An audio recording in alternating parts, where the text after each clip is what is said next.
तर संतोष देशमुख हत्या प्रकरणातील तपासावरती धनंजय देशमुख यांनी नाराजी दर्शवलेली आहे। कृष्णा आंधळेला अटक कधी होणार असा सवाल धनंजय देशमुख यांनी उपस्थित केलाय। या घटनेनंतर 14 तारखेपर्यंत आरोपींचे मोबाईल सुरू होते। सुरुवातीलाच त्यांच्या मोबाईलची चौकशी का झाली नाही असा सवालही धनंजय देशमुख यांनी उपस्थित केला। पोलीस लवकरात लवकर सगळ्या आरोपींना पकडतील असा विश्वास वैभवी देशमुखने व्यक्त केलाय।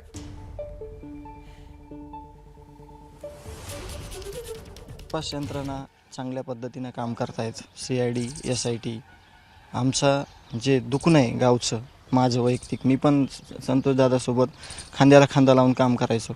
ह्या केज पोलीस स्टेशननं ह्या घटनेचं कुठलंही गांभीर्य घेतलं नव्हतं आणि हे न गांभीर्य घेतल्यामुळे हे नुकसान झालेलं आहे। तो तपास आम्ही परत एकदा करण्याची मागणी देखील करणार आहोत आणि अपेक्षा एक आहे सगळ्यांकडून की ह्याच्यावर गंभीर शासन झालं पाहिजे आणि ह्याची उपाययोजना लवकरात लवकर केली पाहिजे।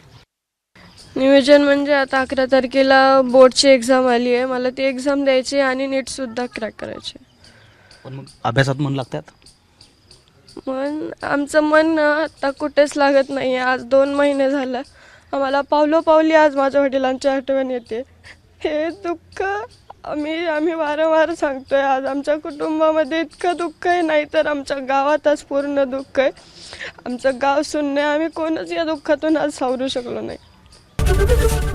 ABP माझा, उघडा डोळे बघा नीट।